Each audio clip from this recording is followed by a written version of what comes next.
It's a pleasant afternoon in June.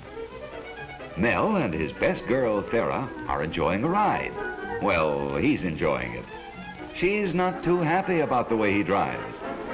He's got a good car and he likes to show what it can do.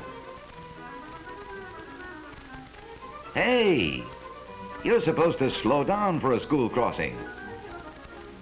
Mel doesn't slow down for anything. See that jalopy up ahead? Watch him pass it.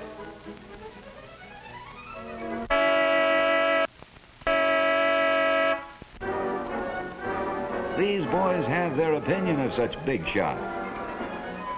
Uh-oh. Perhaps Mel's not such a big shot after all. Here we go again.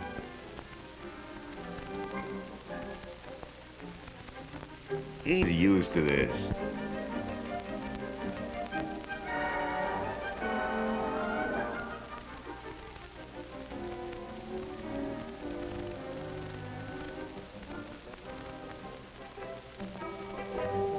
Paying a fine won't be any hardship for Mel.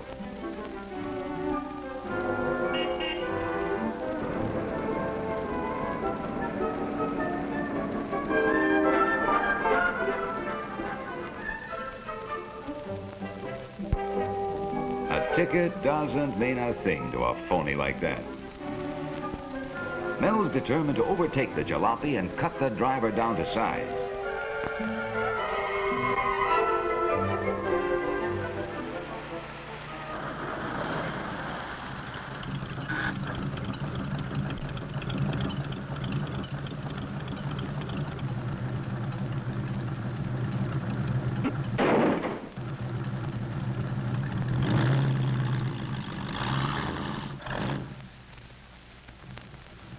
The man wants to know if Mel's going to compete or watch. Mel's going to do whatever that jalopy does, only better. Many boys like Mel were a public problem. Until the 1950s, someone had the idea of turning this abandoned airstrip into a legitimate test course for hot rods. Here they compete under strict rules designed for safety and fair play. This strip at Santa Ana was so successful that others were opened up across the country. Hundreds of clubs have been formed. The hood lifters, the Arabs, throttle jammers, shifters, chaparrals, knuckle busters, clutchers club, dusters, sidewinders, and others with equally fanciful names. Automatic expulsion faces any member who races on the public highways. As a result, the juvenile nuisance problem has been reduced as much as 90% in some communities. Here's Mel and the jalopy. The flagger thinks Thera better get out.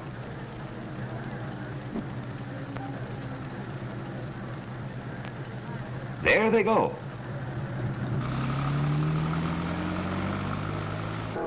Sideline experts. Mel can't believe it, but it's happening. He's left behind. Far, far behind. He's humiliated and angry. His one thought is to find Thera and get away. There she is, talking to the fella that just beat him. He's giving her his card, and she's taking it. This is the last straw.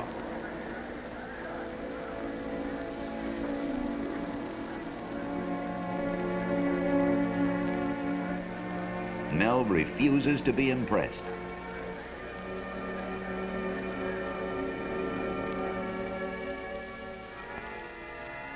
His defeat by the jalopy was a challenge he has accepted. He'll have some tall explaining to do about this heap of junk he's bringing home.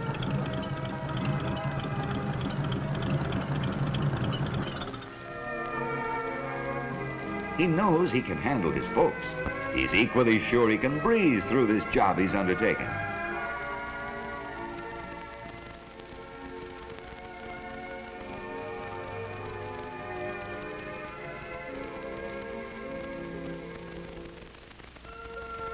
In the next weeks, he learns a lot. The most important thing being how little he knows.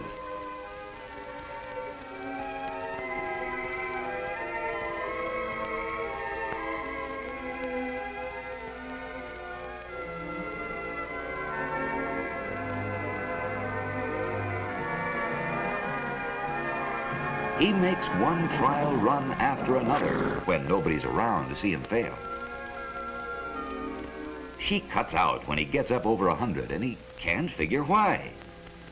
He's too proud to ask for help, although he knows where he can get it. Thera gave him Dave's card. It's hard for him to pocket his pride. Besides, he's not at all sure of his welcome. Dave looks friendly enough. He'll chance it.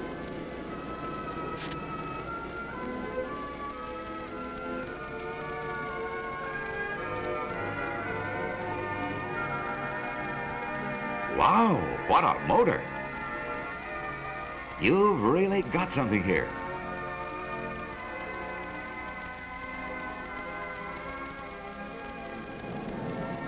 Dave thinks Mel ought to enter the big timing meet. They think Mel could turn 150 miles per hour. He hasn't made 120 yet. That's because he needs new wiring and new plugs. Also, he should put in a third carburetor, install an alcohol system, and run on nitro. They'll be glad to help him. Their generosity astonishes Mel. He's joined the fraternity where the car's the thing. The two-day meet has started. Here at Lake El Mirage, the object is not to race car against car, but to see which can obtain the highest speed in its class. The event gives these boys an opportunity to test the cars they've modified for speed and general performance. Many contestants come and spend the night. Among them, Dave and Mel.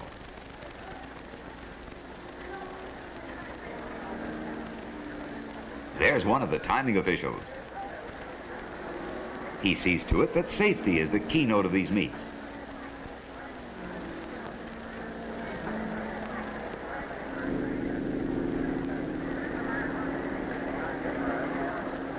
Inspectors is rigid. Those that don't pass are eliminated. No boy under 16 is allowed to participate. Those under 21 must have their parents' written consent. Crash helmets are a must.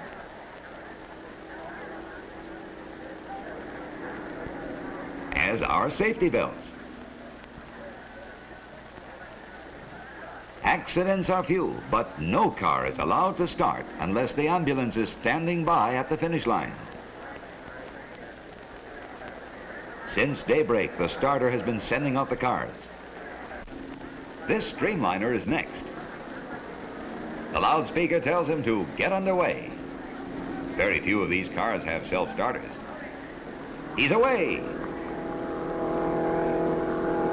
And up to speed as he enters the track. He breaks the first light beam, sets the timing machine in operation.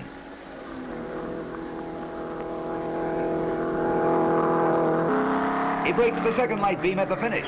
The time is registered, announced, and recorded at the board under the starter stand. Car after car goes out.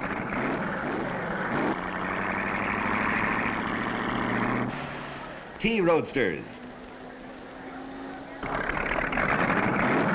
Belly tanks.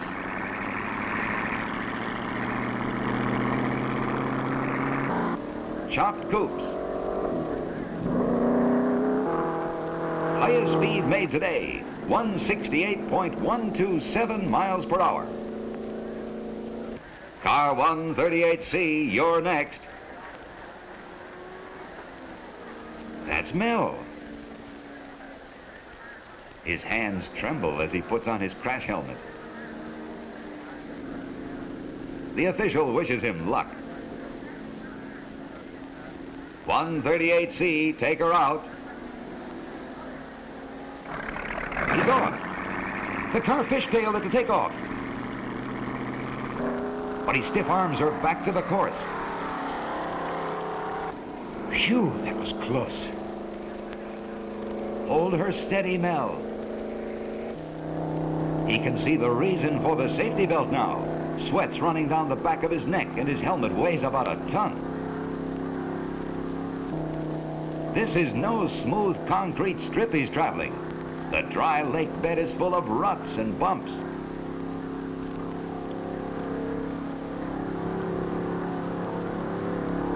But he's in control now and beginning to enjoy the thrill of the run. And begins to drop off.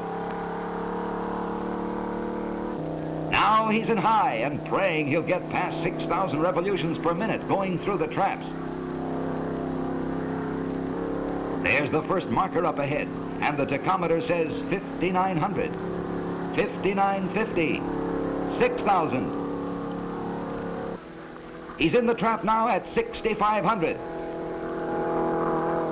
The best he can do. He's out. His time? Car 138C turned at 151.06 miles per hour. The time is official. What a welcome awaits him back at the pits. Trophies now instead of traffic tickets. He'll never speed on the highway again. Nor will any of these others. For through this safe and constructive outlet, these boys satisfy their craving for knowledge and speed. Out of their ranks come the engineers who develop improvements for your car and mine, who create new designs and affect economies. These boys of today are the men of tomorrow.